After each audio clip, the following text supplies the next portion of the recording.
Imagine you are 21 years old. You are fully conscious. I mean, your mind is perfectly crystal sharp. You can comprehend everything happening around you, but your body is completely irreversibly paralyzed. Trap. Exactly. You are a hostage in your own skin. You can't speak, you can't swallow, you can't even shift your gaze. What is your very first thought?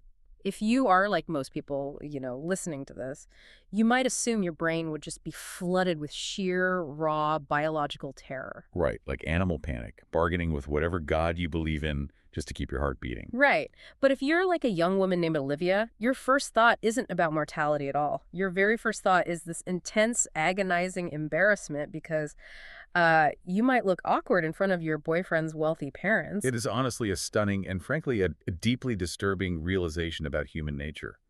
We always assume that when the chips are down, our primal survival instincts just override everything else. Yeah, that we drop the act. Exactly. But time and time again, the raw data shows that our desperate need to preserve our social identity, our status, our image, the fake story we tell the world about who we are, that can actually completely eclipse our fear of death. Welcome to this deep dive. Today, we are speaking directly to you, the listener. And our mission today is to completely rip the Band-Aid off the hidden, deeply uncomfortable and honestly terrifying psychological architecture of sudden life-altering change. We are not holding back today. No, we are absolutely not.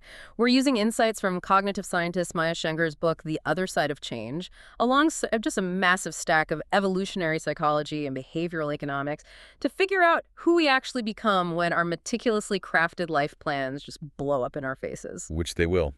It is a statistical inevitability. Yeah, we're going to brutally deconstruct the raw mechanics of identity. Because, frankly, the identities we cling to are mostly pathetic delusions. And to do that, we have to start by dismantling a very comforting, very insidious delusion that literally every single person listening to this shares. The psychologist Dan Gilbert coined a brilliant term for it. He called it the end of history illusion. Okay, let's unpack this, because this is a glitch in our operating system that we all have. The end of history illusion is this bizarre phenomenon where we constantly acknowledge that we've changed in the past, right? I mean, you look back at the clothes you wore or the cringy opinions you held like 5 years ago, and you physically recoil. Well, absolutely. You think, who was that idiot? Exactly. We know we used to change, yet we fiercely, arrogantly believe that the person we are today is the final, finished product. We treat our current identity as the final destination of human evolution. And look, as an evolutionary mechanism, it makes sense. It's a protective shell. If you accept that your identity is completely fluid, it makes the future feel incredibly unstable. It induces vertigo. So your brain just creates this hallucination that you are finally done evolving. But when a sudden disruption hits, terminal illness, a brutal divorce, a massive public failure, that illusion doesn't just crack, it violently shatters. It has to shatter because the environment has changed and your old avatar is no longer suited for survival. And what I find so deeply fascinating and sort of esoteric is the etymology of the word apocalypse. We use it to mean the end of the world, right? Total fiery destruction. Right, zombies and meteors. Yeah, but the original Greek word apocalypsis actually means revelation. It means an unveiling. When your personal, heavily curated world ends, it doesn't just destroy the old you. It forcibly unmasks a new, utterly inevitable version of you. Which brings us directly back to the dark underbelly of Olivia Lewis's story. Because her experience perfectly and brutally illustrates the fragile, almost absurd nature of the identities we try to protect. Let's really look at her day-to-day reality before the universe just obliterated her plans. She's a college senior, and she is navigating some deep, ingrained, socially conditioned class anxiety. She comes from a modest background. She's driving this dented, hand-me-down minivan in a campus parking lot filled with Porsches and BMWs. And she is desperate, fundamentally starving for the approval of her wealthy boyfriend, Sean. She wants his elite country club family to validate her existence. That is her entire goal. Right. She spent years modulating her behavior, her clothes, her speech, literally reprogramming her personality just to assimilate into this upper crust tribe. And she finally feels like she's pulled it off, the mask is secured, and then out of absolutely nowhere, she suffers a massive brainstem stroke. And we need to be clear about the neurology of a brainstem stroke because it is particularly cruel. It's Hobbesian in its brutality. The brainstem is essentially the central relay station for the entire nervous system. When it's damaged like that, it can entirely sever the connection between the brain and the voluntary muscles. Yeah. So Olivia developed what is clinically known as locked-in syndrome. Her cognitive faculties, her memories, her personality, her capacity for reason and panic were perfectly, flawlessly intact. But she was paralyzed from the eyes down. She was a ghost in a machine that suddenly lost power.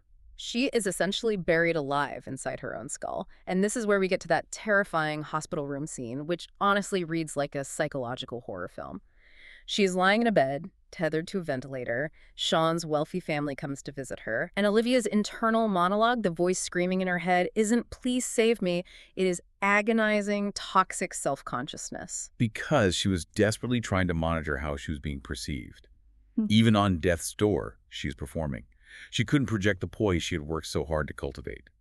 When Sean's uncle gently touched her hand, just out of normal human sympathy, the stress of being seen in this vulnerable, unassimilated, physically broken state was so overwhelming that she began to cry. But, and this is the really gut-wrenching part, because she couldn't control her vocal cords or her facial muscles, the cries didn't come out as delicate, tragic tears. They came out as loud, piercing, animalistic wails. She herself described them as hyena screeches. Right, and that made the shame exponentially worse. She was horrified, not by the fact that her brainstem was bleeding, but by the fact that she was making a scene in front of rich people. She literally cried from pure embarrassment later when nurses had to casually discuss her bodily functions in front of her college peers. She drooled on herself when a friend brought a new boyfriend into the room, and her first thought was cursing herself internally for looking gross. I mean, it is the ultimate indictment of our social conditioning. Our vanity overrides our survival instinct. What's fascinating, from a cognitive science perspective, is what this reveals about our biological priorities. It completely exposes the mechanics of what psychologists call second-order denial, and it is vital to distinguish this from first-order denial. First-order denial is disputing the physical facts, right? Like looking at a bone sticking out of your arm and saying, "It's fine, it's just a scratch, let's keep hiking." Exactly. But Olivia wasn't doing that. She knew she had a stroke. She knew she was trapped in a hospital bed. Second-order denial is much more insidious. It's a cognitive dissonance where you accept the facts, but you completely, radically deny the implications of those facts. Yes. She accepted her paralysis, but she rejected the idea that it would permanently alter her identity. She became totally fixated on the story of this one specific patient, Kate Allett, who had experienced a highly unusual, borderline miraculous recovery from locked-in syndrome. Olivia refused to accept any version of reality that didn't end with her returning to old Olivia. You know, the poised, socially accessible girlfriend. She literally forced her grandfather to sit next to her bed and act as a human algorithm, skipping any YouTube videos of stroke patients who hadn't fully recovered. She was actively, ruthlessly curating her own delusion. And honestly, I think we have to pause here and hold up a mirror to you, the listener, because it is so easy to judge her. You listening to this right now might not have suffered a brainstem stroke, but think about the last time you were laid off or dumped or publicly failed at something. Oh, exactly. Did you actually mourn the loss, or did you mourn the loss of how people looked at you? Did you spend weeks pretending you're going to pivot to an even better career just to save face on LinkedIn? It is the exact same psychological mechanism, just at a different scale. Because denial, initially, is a psychological immune response. From an evolutionary standpoint, it acts as a cognitive tourniquet. It stops the immediate psychological bleeding so you don't just die of shock. For Olivia, focusing on a 100% recovery gave her the raw adrenaline to endure agonizing physical therapy. But, and this is where it gets dangerous, a tourniquet is only supposed to be temporary. If you leave a tourniquet on too long, the limb rots and dies. So how do you know when denial goes from being the lie that saves you to the poison that kills you? The poison takes hold when the energy required to maintain the delusion exceeds the energy required to actually live your life. Yeah. For Olivia, the brutal turning point came when her physical therapist came in to fit her for a custom wheelchair. Right. Instead of seeing this as a tool for mobility, a way to actually interact with the world, Olivia essentially threw a massive internal tantrum. She was screaming inside her head because a custom wheelchair meant long-term disability. It didn't fit her curated fiction. The denial was literally, physically preventing her from moving forward in reality. Her entire identity was contingent, and I think this is a terrifying concept for modern society. It's like building a massive, gorgeous house on rented land. The moment the landlord, and that landlord could be your partner, society, your job, your physical health, the moment they decide to change the terms of the lease, you lose your home. You're homeless in your own life. Because she had tied 100% of her self-worth to being accomplished and likable to Sean's tribe. So when she couldn't perform that role, her self completely collapsed. So how do you rebuild from that absolute zero without just, finding a new lie to tell yourself? You utilize a mechanism from cognitive science called self-affirmation theory. And I know that sounds like some cheap wellness influencer telling you to stand in front of a mirror and say, "I'm a boss, I am beautiful." Yeah, please explain that because I always hear self-affirmation and I immediately think of toxic positivity, just slapping a live, laugh, love sticker on a gaping chest wound. It is not that at all. In clinical psychology, it is entirely mechanical. Self-affirmation theory involves actively, forcibly shifting your mental spotlight to core values that are not currently under threat. It's about diversifying your identity portfolio. Oh, like that. If all your psychological investments are in physical capability or social status, a stroke bankrupts you. To survive, Olivia had to decouple her value from her physical performance. And the catalyst for that decoupling was geographic distancing, right? She moves to a rehab center in Boston. She is physically extracted from the judgmental gaze of her old life, away from Sean's country club family. And she starts working with these young, gritty, pragmatic therapists who do not care about her social status at all. They don't care if she looks poised, they just accept her raw, unvarnished, drooling, paralyzed state. And that total lack of judgment creates a safe baseline environment for self-affirmation to actually work. There is this incredibly poignant moment where Olivia is learning to type on her phone using her one functioning finger. She types out a joke to her therapist, and while she's doing it, she just starts drooling. The therapist casually goes to grab a towel, doesn't make a big deal out of it, and normally old Olivia would have experienced a massive spike of panic. She would have tilted her head to hide the drool and felt this intense, crushing shame. But this time, she just keeps typing. She lets the drool happen. She realizes her humor, her intellect, her ability to connect with another human being. Those values were not destroyed by the stroke. She let go of old Olivia, and she finally embraced new Olivia. But here's the really terrifying part. Once you drop the old identity and you stop trying to please the societal landlord, you're left with a blank slate. You have a massive gaping void in front of you. How do you actually figure out who to become when the societal blueprints are burned to the ground? That requires us to look at the psychological architecture of possible selves. Because burning down the old delusion is only step one. Step two is constructing a new reality, and no one illustrates the brutal, unforgiving mechanics of this transition better than a man named Dwayne Betts. Dwayne's story is a profound, searing indictment of how society artificially constricts our imagination long before tragedy even strikes. Let's look at Dwayne at 16 years old. He is a smart kid. He's an honors student, class treasurer, bused to a magnet school. He dreams of becoming an engineer, Right. but he lives in an environment entirely saturated with violence. And teenagers, as we know, are biologically hardwired to seek tribal approval. To impress some kids in his neighborhood, to shed this toxic label of being a coward, he makes a single catastrophic choice. He commits a carjacking with a pistol. He is caught, tried as an adult, and sentenced to 9 years in an adult maximum security prison. And we have to be very, very clear about the grim psychological reality of the environment he is thrown into. When we use a term like a Hobbesian environment, we are referencing the philosopher Thomas Hobbes, who described a state of nature that is nasty, brutish, and short. It's a place where pure survival is the only law and vulnerability is a literal death sentence. Yeah, the prison system is the ultimate expression of human tribalism and dominance. Exactly. Dwayne is placed in a windowless basement cell. He is marking days on the wall by literally scratching lines into the concrete with his fingernails. He has been entirely, systematically stripped of his human agency. And he is deeply terrified of the feared self he is becoming. The system has slapped a heavy label on him, violent felon. In an adult prison, the behavioral pathways are incredibly narrow. He assumes that to survive, he just has to become a hardened, violent, addicted prisoner. The list of possibilities for a young black teenager in the American prison industrial complex feels like it has been immediately, permanently reduced to zero. He thinks his future is just dead. Psychologists Hazel Rose Marcus and Paula Nurius developed a brilliant framework for this called possible selves. They posit that our identity isn't just who we are right now. It's heavily dictated by our visions of the future.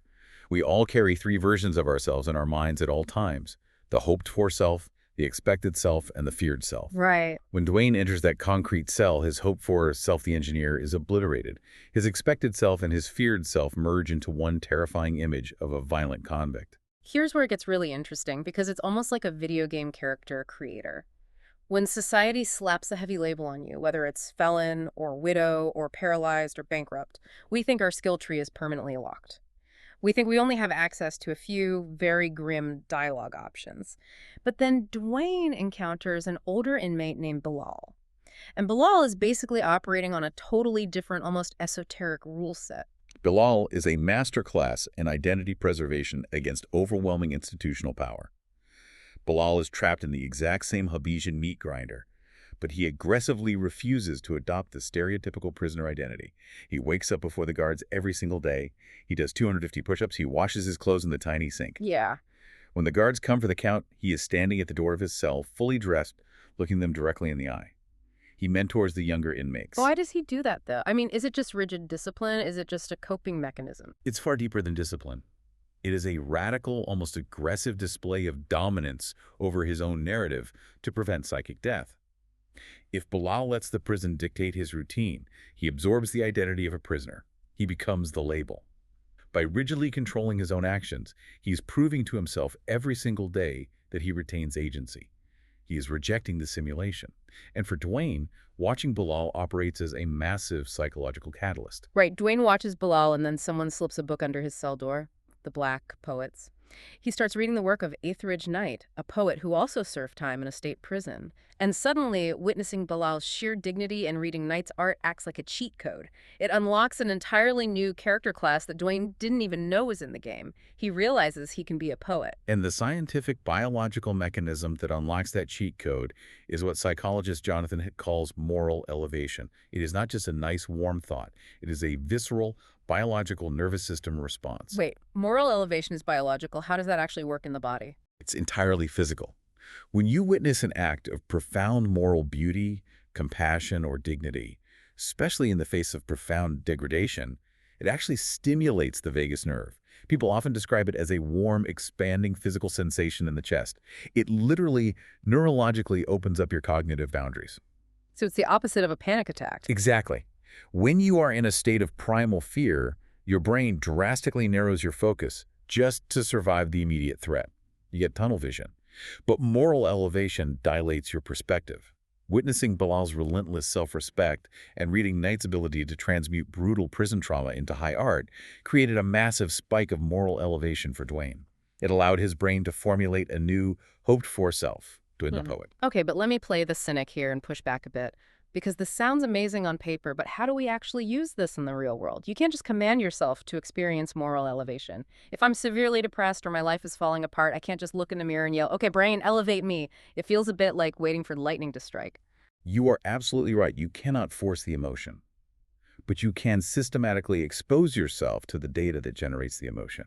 You can ruthlessly curate your environment. You can seek out biographies, communities, or environments where people are demonstrating resilience. Right. But the vital next step, and this is where almost everyone fails, is that you have to break down that new aspirational identity into microscopic, actionable goals.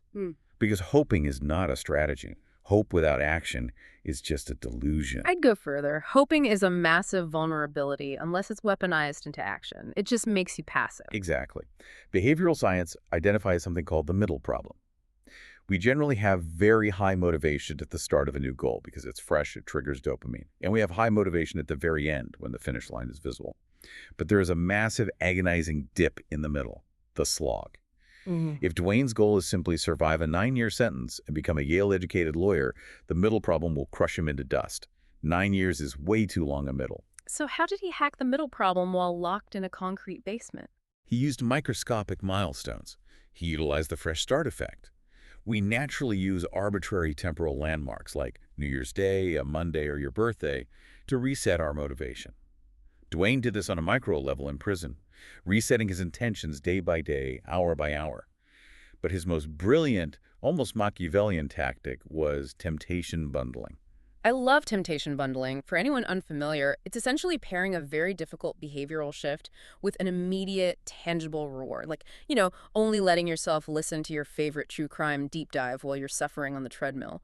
But how do you temptation bundle in a windowless cell where you have no rewards? You use social currency. Duane wanted to develop his intellect and become a poet, which is extremely difficult, lonely, abstract work. So he started writing poems to the other hardened men on his cell-block poems they could mail to their girlfriends or wives. Oh, that is brilliant. It is. He bundled his difficult intellectual development with immediate social utility, protection, and connection within the prison hierarchy. He tied his long-term, hoped-for self to immediate, daily, tribal survival. And it worked. I mean, he eventually becomes exactly what he hoped for. He survives the sentence. He gets out. He becomes a Yale-educated lawyer, a critically acclaimed published author, and eventually a member of a presidential task force. He manipulated the framework of his possible selves to survive a system that was fundamentally designed to break him. He beat the house. But we have to acknowledge that the journey from who you were to who you could be is rarely a clean, linear, triumphant narrative. Even when you have the tools, even when you beat the external system, your brain actively sabotages the journey from the inside. Which brings us to a transition that I think is going to hit uncomfortably close to home for a lot of people. Duane successfully rewrote his future against external threats. But what happens when you've already built your perfect identity? You've achieved your hoped-for self, and then your own biology betrays you. The brain, trying to protect you, can actually lock you in an entirely new kind of prison. We need to talk about rumination. Rumination is arguably one of the most insidious glitches in human cognition, Yeah. precisely because it completely disguises itself as productivity. To examine this, the text presents the story of Matt Gutman. Right. Matt Gutman is an ABC News correspondent, and his entire identity, his professional and personal brand, is built on being utterly unflappable. He is the guy who reports from active war zones. He stands in the middle of the Category 5 hurricanes. He goes into cartel territories without flinching. His nervous system is seemingly made of ice. He is the alpha of his profession. Exactly. But then he's doing a live broadcast on a major, highly sensitive news story. The social stakes are incredibly high. Millions of people are watching. And out of nowhere, he suffers a catastrophic, paralyzing panic attack live on air. The fallout is brutal and immediate. He makes factual errors during the broadcast because his brain is just flooded with cortisol. He can't think. He is suspended by the network. He is deeply publicly shamed. And he falls into a severe, toxic, ruminative spiral. He goes back to his hotel room and obsessively, masochistically Googles negative comments about himself on Twitter. He reads thousands of anonymous avatars calling him a fraud, a coward, and he becomes fundamentally convinced that his genetics are broken. He thinks, I am a faulty human being, because that's what rumination does. I used to think rumination was just a mental hamster wheel just spinning in place. But it's actually much worse than that. How would you describe the difference? Rumination is like your brain treating an emotional, bleeding, festering wound like an algebra equation. It keeps crunching the numbers, thinking that if you just turn the agonizing problem over in your head one more time, a clean, logical solution will pop out. But the equation is mathematically unsolvable. You're just repeatedly stabbing the wound with a pencil. That is a highly accurate, very grim metaphor. Rumination is a false mechanism of control. Humans absolutely abhor uncertainty. We hate the idea that we are powerless over our biology or our chaotic circumstances. So when we experience a profound loss of control, the brain attempts to manufacture a false sense of control by overanalyzing. Matt seeks out an evolutionary psychiatrist named Randolph Ness, desperately trying to figure out why his brain is broken. But Dr. Nessie flips the entire script on him. He explains something called the smoke detector principle. Yes, Ness explains that panic is not a glitch in your genetic code. It is a highly tuned, deeply embedded evolutionary survival asset. Think of a physical smoke detector in your house. It is designed to be hypersensitive. It will go off if you just burn toast, because the evolutionary cost of a false alarm, a loud, annoying noise, is tiny compared to the catastrophic cost of missing a real fire and burning to death in your sleep. Your brain's threat detection system works the exact same way. So Matt's panic attack wasn't a malfunction. His brain perceived the incredibly high-stakes social pressure of the live broadcast as a literal life or death threat. Because, thousands of years ago on the savannah, social exile from the tribe literally meant starvation and death by predators. His brain was working perfectly. It was just firing in the wrong context. It was trying to save his life. Exactly. And understanding the biological mechanism diffuses the shame. Yeah. But this raises an important question. If the brain is constantly trying to analyze threats, how do we tell the difference between healthy emotional processing and toxic, destructive rumination? I think the story of Florence perfectly illustrates how blurry and dangerous that line is. Florence goes through a brutal, unexpected divorce. Her husband just up and leaves, and she decides she is going to do the healthy thing, the culturally approved thing. She books a 14-day solo canoe trip in the deep wilderness. She thinks, I'm going to get away from the noise, commune with nature, and find cognitive closure. She wants to analyze the marriage, figure out exactly what went wrong so she can fix her heartbreak and move on. And what actually happens in the silence of those 14 days? It is pure, unfiltered psychological agony. Without any external distractions, without screens or jobs, she spirals into total self-hatred. She bounces wildly from blaming her ex-husband entirely to blaming herself entirely. She sits in this canoe deciding, I was too neurotic, I wasn't fun enough. If I had just been more relaxed, he would have stayed. She is seeking closure, but she is actually just drowning in rumination. This highlights the immense danger of seeking closure. Closure is largely a complete myth. It is a fabricated, distinctly modern concept sold to us by a culture that utterly refuses to accept ambiguity. It's a total lie. It's designed to sell self-help books and overpriced wellness retreats. The idea that every relationship, every trauma has a neat narrative bow you can tie around it if you just meditate on it hard enough. You can't solve a messy, complex human divorce like a math problem. The math doesn't work. Humans are irrational meat sacks. If we connect this to the bigger picture, the antidote of rumination is not to zoom in closer. The harder you look at a chaotic system, the less sense it makes. It just becomes static. The clinical technique to break the loop is called psychological distancing. When you are trapped in the equation, you have to force massive artificial space between yourself and the thought. Florence only found peace long after that miserable canoe trip when she visited the Museum of Broken Relationships. Oh, this place is amazing. It's an actual physical museum in Croatia where people donate artifacts from their destroyed romances. Teddy bears, wedding dresses, angry letters, toasters. Yes. And walking through those exhibits, Florence experienced profound psychological distancing. She saw hundreds of physical artifacts from other people's shattered lives. She realized her pain wasn't unique. It wasn't a puzzle she failed to solve. It was simply a universal, mundane human experience.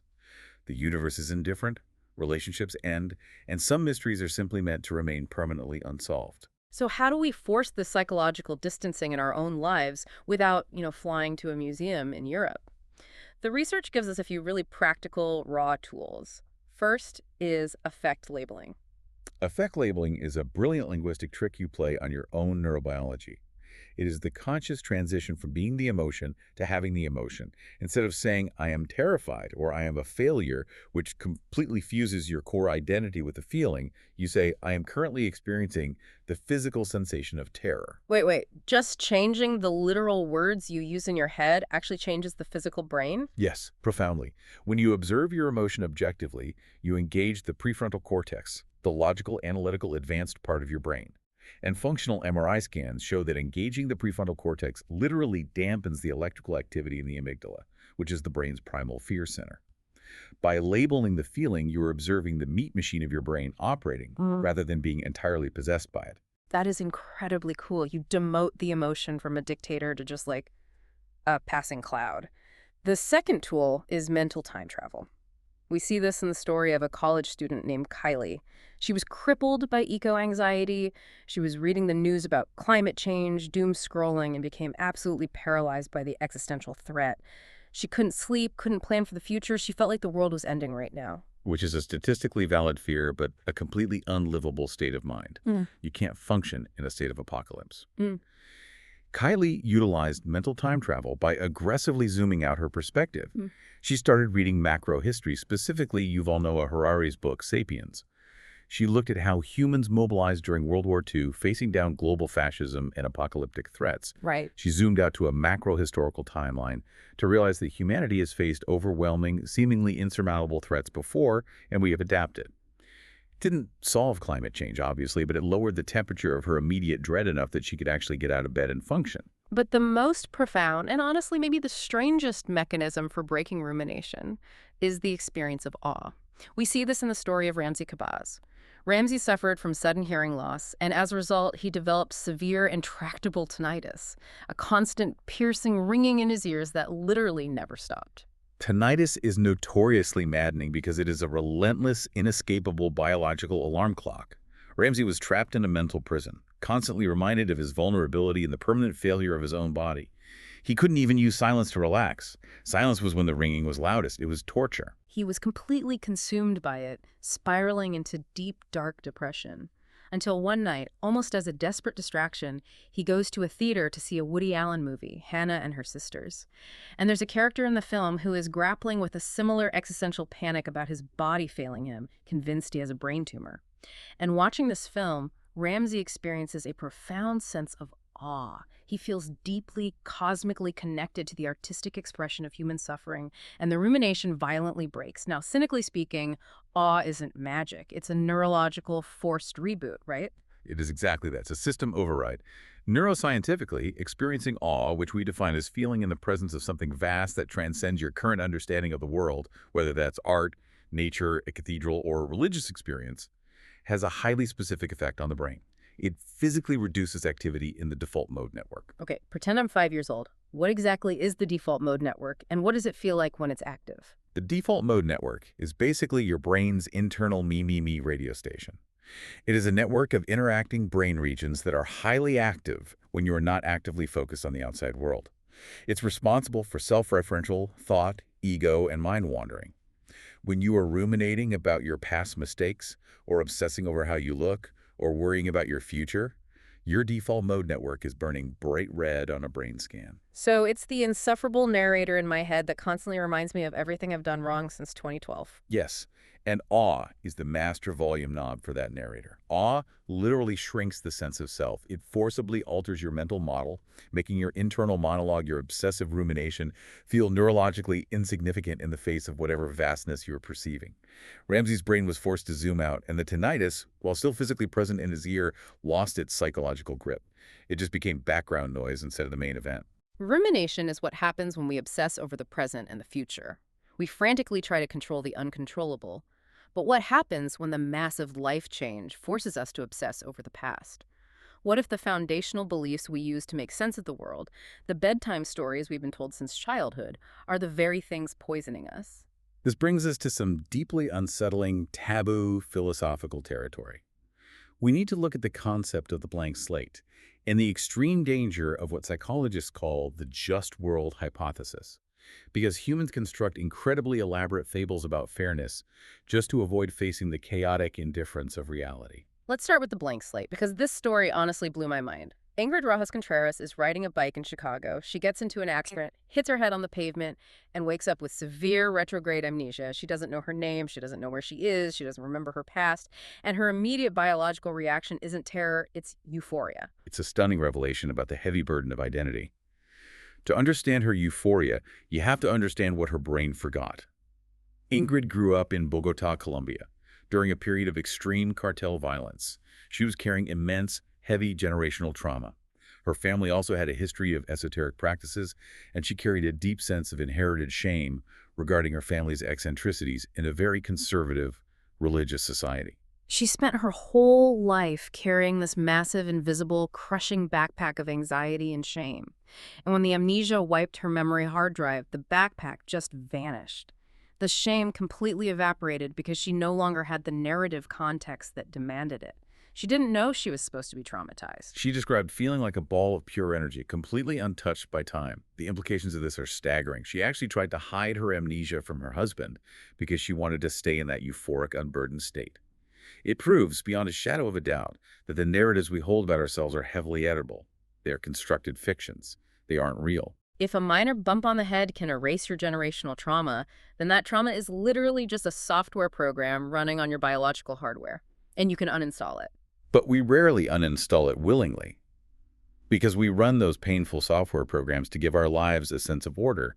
We prefer painful order to terrifying randomness, which leads directly to the tragic, brutal story of Marianne Gray. Marianne's story is heartbreaking, and it perfectly illustrates this. She is a graduate student driving her car on a totally normal day. A young 8-year-old boy named Brian darts out from between parked vehicles right into the street. She hits and kills him. It is a pure, unadulterated accident. The police, the courts, everyone legally absolves her. There was absolutely nothing she could have done differently. It's a nightmare scenario of terrible, random timing. Yet she tortures herself for decades. She drops out of her graduate program. She radically restricts her life, denying herself any joy, any relationships. She invents a cruel, punishing inner voice she literally names Inner Brian to verbally abuse herself every time she feels even a fleeting moment of happiness. Why? From an evolutionary standpoint, why would a rational person choose endless psychological self-flagellation over simply accepting that it was a tragic accident? So what does this all mean? Why actively choose guilt over grief? Because of the just world hypothesis.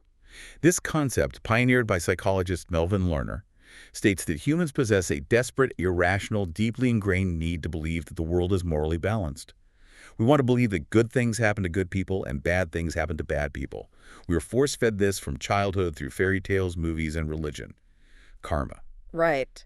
Marianne possessed a very high internal locus of control, meaning she deeply believed she was the author of her destiny, that her actions perfectly dictated her outcomes. So when she accidentally kills a child, her brain is faced with a horrific binary choice. Option A. The universe is totally random, chaotic, and completely indifferent. Horrifying things can happen to anyone at any second for absolutely no reason, and we have zero control over it. Option B.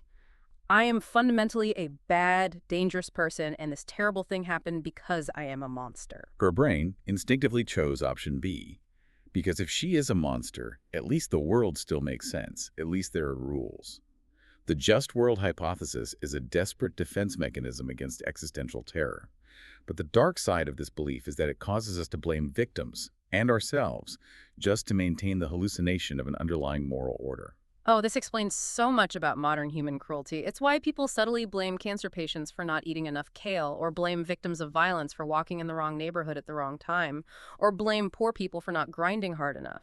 If it's their fault, then I am safe because I eat kale and avoid bad neighborhoods and hustle. It's a way of comforting ourselves by brutalizing the victim. Precisely. It is a profoundly selfish cognitive distortion. And Marianne was victimizing herself to maintain her belief in a fair universe. But if we abandon the just world belief, if we accept option A, that the universe is just a chaotic meat grinder and there is no inherent moral arc, aren't we just surrendering to total bleak nihilism? I mean, how did Marianne ever find a reason to get out of bed once she realized the universe doesn't care? By radically redefining her utility, Marianne eventually went to therapy and realized that her self-punishment was actually a form of narcissistic suffering. Wow. Narcissistic suffering, that is a sharp, painful phrase. It is sharp, but it's accurate. Her endless guilt wasn't bringing the boy back. It wasn't honoring him. It was just removing her capacity to contribute anything positive to the world. She was making it all about her own moral purity. Look at me. Look how much I suffer. I must be a good person. Once she dropped the ego of guilt, she accepted the randomness. And instead of hiding, she leaned into utility and service. She founded the Hyacinth Fellowship, an organization dedicated to helping others who have unintentionally caused harm. She realized she couldn't balance the cosmic scales because there are no scales. But she could reduce immediate, tangible suffering in the real world. This raises an important question for everyone listening. No. What childhood beliefs or assumptions about fairness are you carrying right now that are actually holding you back? What stories have you absorbed from your culture that are secretly poisoning your ability to adapt to a changing, indifferent reality? It requires a ruthless, unflinching internal audit, and the author of our source material, Maya Shankar, had to perform this exact audit on her own life. Maya was a genuine prodigy. She was accepted into Juilliard at age 9 to study the violin under the legendary Itzhak Perlman. Her entire identity, her entire neurological reward system, and her vision of the future were built around becoming a world-class concert violinist. And then, at 15, she overstretches a single tendon in her hand, a tiny microscopic biological failure, and the dream is instantly, irrevocably dead. She can never play professionally again. Years later, she rebuilds her life. She builds a new dream of motherhood, mapping out the future, picturing the cozy images of reading books to her child, and then through severe medical complications, that dream is also suddenly violently taken away. To survive these repeated obliterations of the self, Maya had to synthesize what we might call the ultimate change survival kit. She had to uncouple her identity from what she does and attach it firmly to why she does it. It's the critical difference between a brittle identity and a resilient one. She realized she didn't love the violin just for the wood and the strings. She loved the profound emotional connection it fostered with an audience. She loved the deep, disciplined mastery of a complex craft. She loved the sense of community. Right. When she extracted the why from the what, She realized she could port those core drives into an entirely different operating system. She ported her why into cognitive science, podcasting, and interviewing. If you anchor your identity to your why, no change in circumstances, no physical injury, no layoff, no massive societal shift can ever truly destroy you. And honestly, looking at the radical horizon we are facing right now, with AI automating away entire industries, the rise of techno-feudalism, deepfakes destroying truth, if your identity is tied to what you do, you are going to be obsolete in 5 years. Absolutely. What is easily replaced by an algorithm, you become incredibly adaptable because your core operating system is no longer contingent on fragile external hardware or corporate structures. You cease to be the role you play and you become the purpose that drives you. We spend our entire lives desperately trying to build an impenetrable fortress around our identity. We construct these massive, exhausting, performative walls of career titles, social status, bank accounts, and carefully curated online avatars, all to hide from the void of uncertainty. We are terrified that a sudden storm will blow it all down. But the storm is inevitable. Right. But what if the storm is exactly what you need? What if the worst, most unexpected disruption of your life isn't the end of your story, but the only possible way you could ever forcibly be introduced to the real you?